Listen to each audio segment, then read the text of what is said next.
Этот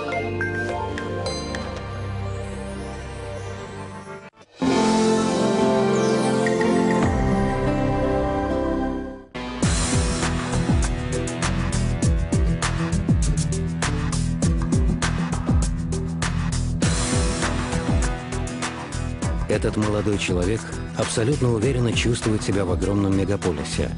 Он свободно передвигается по оживленным московским улицам.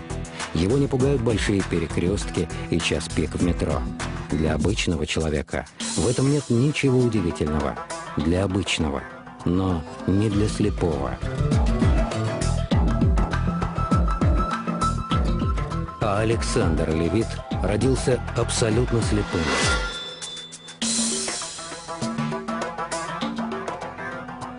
Но он обладает уникальными способностями. Александр видит мир без глаз.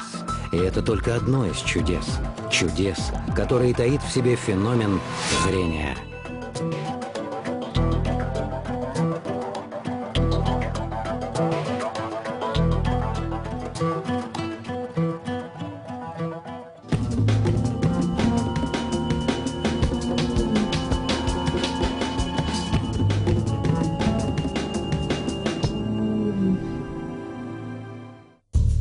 Глаза – одно из величайших изобретений природы.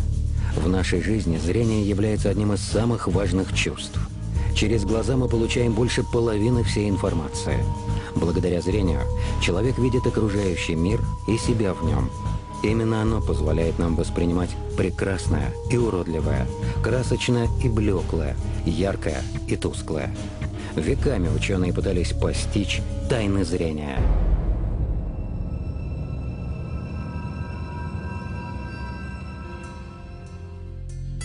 Согласно статистике, каждую секунду в мире слепнет один человек. Каждые 5 секунд – один ребенок. От 30 до 90% людей на нашей планете страдают нарушениями зрения. И с каждым годом эти цифры растут.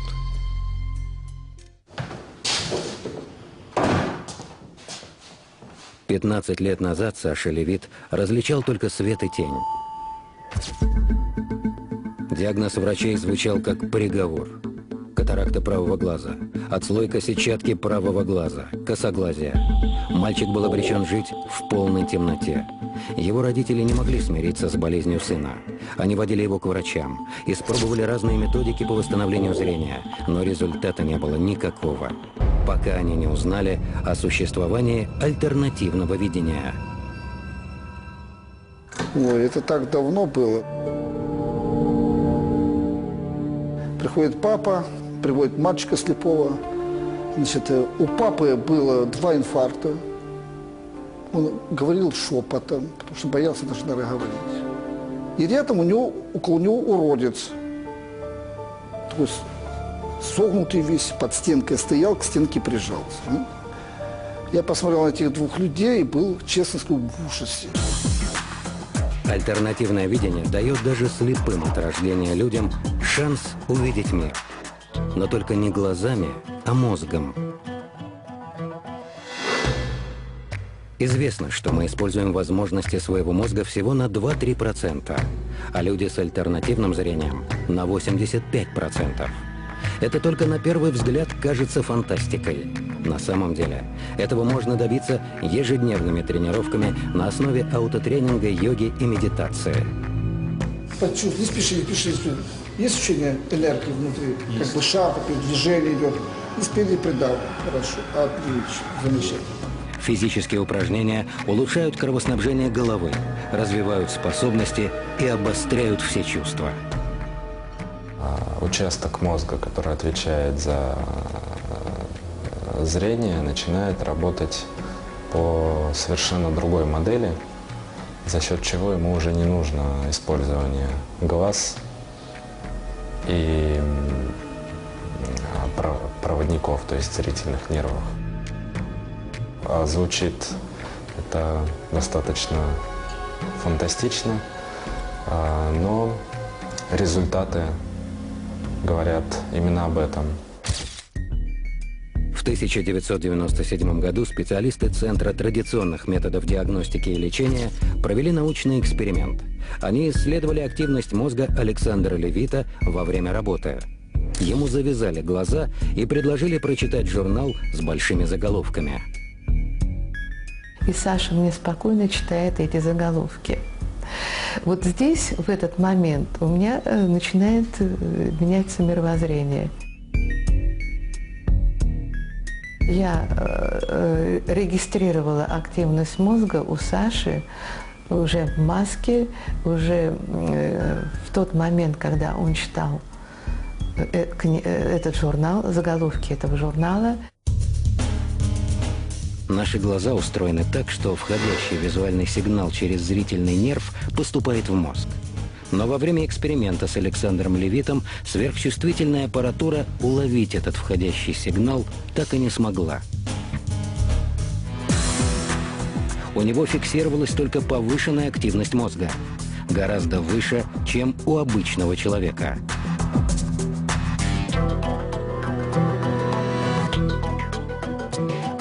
Мы не используем ни гипноз, ни внушение, ни там что-то еще дополнительное. Человек должен сам понять, что ему предлагают, и упражняться дома и так далее. Уже через несколько месяцев занятий Саша начал различать отдельные предметы и цвета. Все происходило достаточно постепенно, приходилось учиться видеть буквально каждый предмет, потому что много времени ушло на объяснение того, что розовый цвет – это розовый, зеленый цвет – это зеленый. Это не так просто. Саша, возьми красную ручку. Только через год Саша научился ориентироваться в пространстве. Это был первый настоящий успех. Но самое главное, у мальчика стало восстанавливаться зрение. Однако официальная медицина в чудо прозрения не поверила. Врачам было проще признать, что они ошиблись сами. У Саши было смутное ощущение черно-белого, и это наводит на мысль о том, что у него было остаточное зрение, то есть он был не слепым, а слабовидящим. У него появилось цветовое зрение. Принципиальная возможность появления цветового зрения у слабовидящих имеется.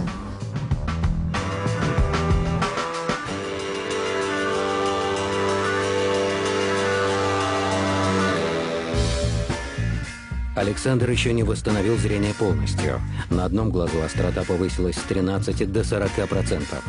Над вторым глазом Саша еще работает. Но даже этих 40% ему вполне достаточно, чтобы вести полноценную жизнь здорового человека.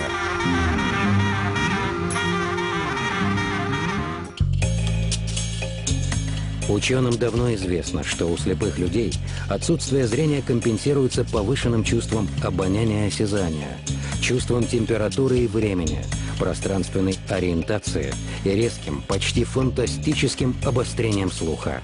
Это ресурс других органов чувств. Есть удивительные личности среди слепых. Это люди, которые, ну, вы знаете, там великолепно поют, там и обладают абсолютным слухом музыкальным, да, играют прекрасно на инструментах. Есть люди, которые там великолепные дегустаторы. Абсолютно не означает гибель зрения – это гибель человека. 1995 год. В Москве проходит международный конкурс молодых исполнителей «Ялта-Москва-Транзит». Всех очаровала одна молодая певица из Грузии Диана Гурцкая.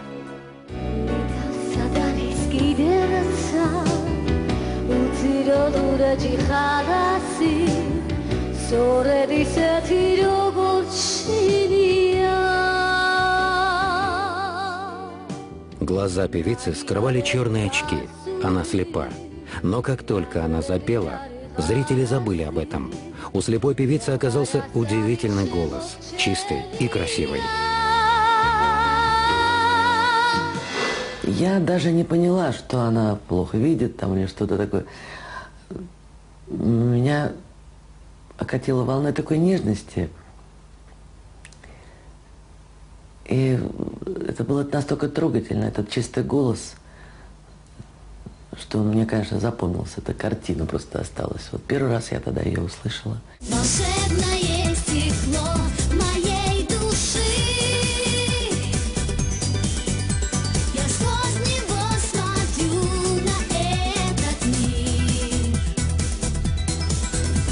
ты прям делаешь. Раз, тадам, тарам, тадам, там, рум, бум, рум, тудум, дум, дум. Готовы? Давай, давай. Идем с левой, да? Помимо абсолютного музыкального слуха, у Дианы хорошо развито чувство ритма и координация движений. Она прекрасно ориентируется в пространстве. В любом, даже незнакомом помещении она чувствует себя уверенно. У себя дома я там хожу без помощи. Вот, у меня растет ребенок, я ухаживаю за ребенком сама. То же самое в гостиничном номере.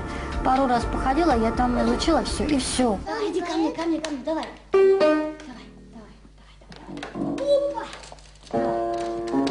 Давай с мамочкой.